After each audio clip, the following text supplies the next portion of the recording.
Magandang araw po sa inyong lahat, lalo na sa ating mga minamahal na RALO pensioners. Ngayong Abril 2025, isang magandang balita ang hatid ng Social Security System, LARES, para sa inyo. Opisyal nang inanunsyo ng SSA ang paglalabas ng ikalawang bahagi ng 1,000 dagdag sa inyong buwanang pensyon.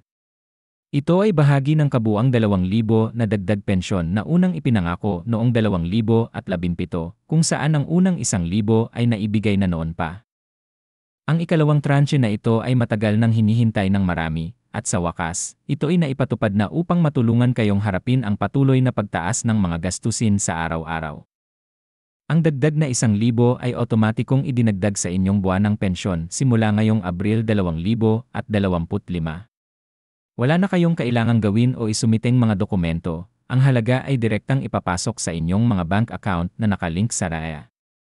Ayon sa opisyal na pahayag ng SSS, lahat ng kwalipikadong pensioners, kabilang ang mga retirado, may kapansanan, at mga benepisyaryo ng survivor's pension, ay makakatanggap ng benepisyong ito. Ito ay isang malaking hakbang upang mapabuti ang kalagayang pinansyal ng ating mga pensioners, lalo na sa gitna ng mga hamon ng kasalukuyang panahon. Para sa mga pensioners na hindi pa natatanggap ang kanilang dagdag na 1,000, mahalagang tiyakin na ang inyong bank account ay aktibo at tama ang mga detalye na nakarecord sa RAA. Maaari ninyong bisitahin ang SA LARO portal upang i-verify at i-update ang inyong impormasyon. Kung may mga issue o katanungan, huwag mag-atubiling makipag-ugnayan sa pinakamalapit na RAA branch o tumawag sa kanilang hotline.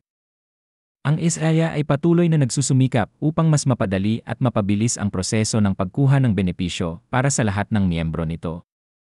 Ang paglalabas ng ikalawang tranche ng dagdag pensyon ay bahagi ng mas malawak na inisyatibo ng SSA na mapabuti ang serbisyo para sa mga miyembro nito. Kabilang dito ang pagsusuri at pagpapabuti ng Annual Confirmation of Pensioners (ACOP) program upang mas maging simple at accessible ito sa lahat. Bukod dito, isinasaalang-alang din ng SSA ang pagbawas ng interest rates sa mga salary at calamity loans upang mas mapagaan ang pasanin ng mga miyembro na nangangailangan ng karagdagang tulong pinansyal. Ang mga hakbang na ito ay nagpapakita ng dedikasyon ng SSA na tugunan ang pangangailangan ng kanilang mga miyembro, lalo na sa panahon ng krisis. Mahalaga ring banggitin na ang SSA ay nagpatupad ng bagong payment distribution system simula Pebrero 2025. Ang mga pensioners na ang Social Security Number, LASN, ay nagtatapos sa 0 hanggang 4 ay makakatanggap ng kanilang pensyon sa simula ng buwan, habang ang mga nagtatapos sa 5 hanggang 9 ay sa kalagitnaan ng buwan.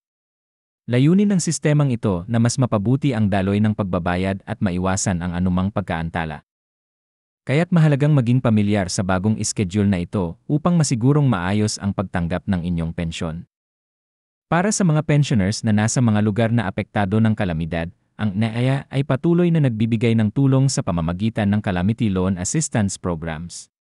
Noong Disyembre 2024, higit sa 1.15 bilyon ang naipamahagi sa halos 70,000 miyembro na naapektuhan ng mga bagyo.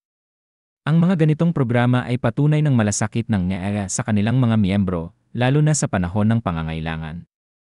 Kung kayo ay kabilang sa mga apektado, huwag mag-atubiling mag-apply para sa mga ganitong uri ng tulong, Social Security System. Sa mga susunod na buwan, inaasahan din ang karagdagang mga benepisyo at pagbabago mula sa RAA. Kabilang dito ang posibleng pagtaas ng pensyon at mga bagong programa na layuning mas mapabuti ang kalagayan ng mga miyembro. Mahalagang manatiling updated sa mga anunsyo ng SSA upang hindi mapag-iwanan sa mga benepisyong maaaring inyong matanggap. Maaari ninyong bisitahin ang opisyal na website ng SSA o sundan ang kanilang mga social media pages para sa pinakabagong impormasyon. Sa kabuuan, ang paglalabas ng ikalawang tranche ng 1,000 dagdag pensyon ay isang malaking hakbang patungo sa mas maayos at makataong serbisyo para sa ating mga LARO pensioners. Ito ay patunay ng patuloy na pagsusumikap ng SSS na mapabuti ang buhay ng kanilang mga miyembro. Kaya't sa lahat ng ating mga pensioners, sana ay makatulong ang dagdag na benepisyong ito sa inyong araw-araw na pamumuhay. Patuloy po tayong magtiwala at makipagtulungan sa RAA para sa mas maginhawang kinabukasan.